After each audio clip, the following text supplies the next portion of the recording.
प्रभात lunch box उठाया और office के लिए निकलने लगा कि पीछे से उसकी पत्नी माया ने कहा, प्रभात, तुम कहो तो मैं जाकर मार्केट से सामान ले लूँगी। नहीं नहीं, तुम रहने दो।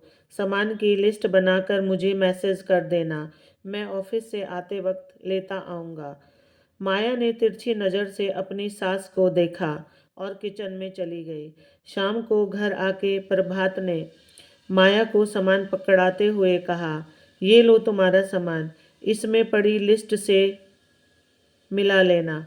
फिर माया ने थैले में देखा तो सिर्फ आधा ही सामान आया था।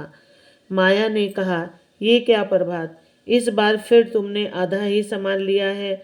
आधा नहीं, जरूरी सामान, बाकी बेकार की चीज़ें हटा दी मैंने। तुम्हें तो मैनेज ही करना नहीं आता, प्रभात ने कहा। लेकिन प्रभात, उसमें माजी और बच्चों के पसंद की भी चीज़ें थी। उनको जो भी चाहिए बोलो, सीधा मुझे आकर कहे। प्रभात की कंजूसी से पूरा घर वाकिफ था, तो सब चुप ही रहते थे। प्रभात सारे मार्केटिंग के काम खुद ही करता, कपड़े से लेकर राशन सब अपनी पसंद का ही ले आता। लेकिन आज सामान में अपनी पसंद की मंगवाई चॉकलेट ना देख बड़े बेटे शिशु ने कहा, दादी पापा इस बार भी नहीं लाए मेरे लिए चॉकलेट। पिछले कितने दिनों से कह रहा हूँ, लेकिन अब नहीं कहूँगा। अब तो मम्मी आपसे भी कुछ नहीं कहूँगा, क्योंकि आप तो कुछ कर नहीं सकती।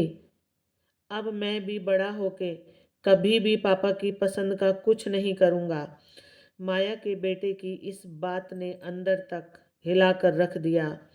उसने सोच लिया कि और देर नहीं करेगी, वरना आगे चलकर उसका परिवार बिखर जाएगा। उसने अगले दिन प्रभात के बेटे की सारी बातें बताई और फिर बोली कि तुम पैसे दे दो, मैं खुद जाकर उसकी पसंद की चॉकलेट दिला दूंगी। लेकिन प्रभात ने उससे ही झूठा साबित करते हुए कहा, माया, तुम्हें शर्म नहीं आती? पैसे खुद के लिए चाहिए और बच्चे का नाम ले रही हो।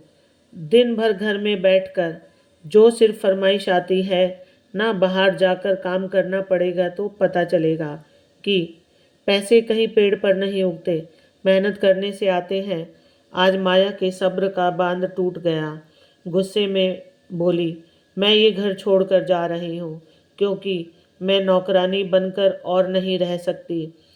जिस घर में अपनी पसंद का खाना और कपड़ा भी नसीब ना हो, वहाँ रहकर क्या फ़ायदा? अगर तुमको मुझ पर विश्वास नहीं होता तो कोई मतलब नहीं बनता मेरा यहाँ रहने का। जब तुमको सब कुछ खुद से करना है तो घर के बाकी बचे काम भी अब तुम खुद ही करो। तुम्हें ये लगता है कि मैं दिन भर घर में बैठी रहती हूँ, तुम्हारे पैसे लुटाती हूँ, पैसों के लिए झूठ बोलती हूँ। तुम्हारे हिसाब से घर में कोई काम नहीं, मैं पैसों का महत्व नहीं समझती। तो ठीक है, अब आज से बल्कि अभी से तुम और करो बचत, संभालो अपना घर, बच्चे और अपनी माँ को भी। अब मैं तभी लौट कर घर आऊँगी जब मुझे मेरे सारे अधिकार प्राप्त होंगे। शाम को जब प्रभात ऑफिस से लौटा तो घर पूरा अस्त व्यस्त था। उसे उम्मीद भी नहीं थी कि माया सच में ऐसा कदम उठाएगी। गुस्से में उसने भी माया को फ़ोन नहीं किया।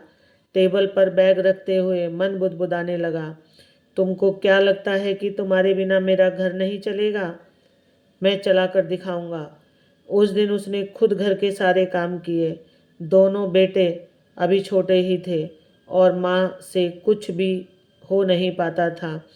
अगले दिन उसने बात करके दोस्तों से एक काम वाली की व्यवस्था की, लेकिन उसने प्रभात की शर्तों पर काम करने से मना कर दिया। फिर दूसरी काम वाली उसने ढूंढी। पहले दिन ही काम वाली के हाथ का खाना खाते ही माँ ने प्रभात से कहा, बेटा, इसमें तो तेल ज़्यादा और स्वाद भी नहीं है। प्रभात ने गुस्से में देखा तो सब बिना खाए ही उठकर चुपचाप चले गए। प्रभात ने जैसे ही खाना चखा उसको लगा उल्टी हो जाएगी। उसने भी खाना छोड़ दिया। शाम को जब उसने कामवाली से कहा कि खाना ठीक नहीं बना था, तो उसने कहा, साहब एक बात साफ साफ सुन लो, काम जमता है तो बोलो, वरना दूसरी कामवाली ढूंढ लो। मुझे और भी बहुत काम है। बाई के तेवर सुन प्रभात शांत हो गया। कामवाली ने उसके लाए हुए सामान को 1 हफ्ते में ख़त्म कर दिया। और फिर कामवाली बोली प्रभात से, बोली, साहब राशन लाओगे तो ही कल किचन में खाना बन पाएगा। प्रभात आश्चर्य से बोला, क्या इतनी जल्दी?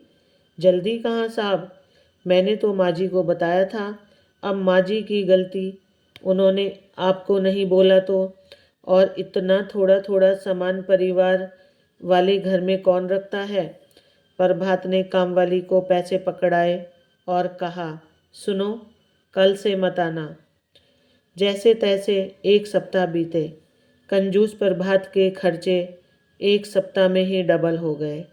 अब उसे माया की याद आने लगी। अगले दिन प्रभात ने सुबह सुबह बच्चों और माँ से कहा, सब तैयार हो जाओ, हम सब कहीं जा रहे हैं। लेकिन कहाँ? किसी के पूछने की हिम्मत ना हुई। सब गाड़ी में बैठ प्रभात ने गाड़ी ले जाकर सीधे माया के मायके रोकी। दरवाज़ा सासू माँ ने खोला। अरे दामाद जी, समधन जी, बच्चे सब आए हैं। माया जल्दी आ बाहर। माया बाहर आई और अपनी सासू के पैर छुए और प्रभात को देखकर भी अनदेखा किया। बच्चे माँ से गले लग गए। माया की माँ ने कहा, समधन जी बहुत अच्छा किया जो माया को हमारे पास भेज दिया। मेरा भी मन लग गया। मैंने माया को पूछा कि बच्चों को भी ले आती, तो उसने कहा, माँ अगर बच्चों को ले आती तो सासू माँ अकेली हो जाती। माया, जा बेटा चाय नाश्ता तो बना दे। माया चुपचाप किचन में चली गई। इधर सबको बातों में बिजी देख प्रभात चुपके से दबे पांव किचन में आ गया। माया को पीछे से पकड़कर कहा, मुझे माफ़ कर दो प्लीज़, अपने घर चलो, वो घर तुम्हारे बिना अधूरा है। मुझे मेरी गलती समझ आ गई है और तुम्हारे काम तुम ही करोगी। यहाँ सब लोग क्या सोच रहे होंगे मेरे बारे में। इतने में माया मुस्कुरा पड़ी। यहाँ किसी को कुछ पता नहीं। भाभी को मायके जाना था, उनकी माँ बीमार थी और भाई को ऑफिस के काम से 1 सप्ताह के लिए बाहर, तो माँ ने मुझे फ़ोन करके बुलाया और बताया कि उनकी तबीयत ठीक नहीं थी। मैंने भी मौके का फ़ायदा उठाया। तुम्हारी गलती का एहसास जो कराना था, इसलिए मुझे ये कदम उठाना पड़ा। अच्छा, अब तुम जल्दी जाकर अपना सामान पैक करो। मैं अब और तुम्हारे बिना नहीं रह सकता। आज से तुम ही पूर्ण रूप से उस घर की मालकिन हो। माँ ने खुशी खुशी माया की विदाई कर दी। पूरे रास्ते बच्चे माया से लिपटे और हंसते रहे। सब ने एक साथ मिलकर रात का खाना रेस्टोरेंट में खाया। माया बच्चों और सास के चेहरे पर खुशी देखकर बहुत खुश थी।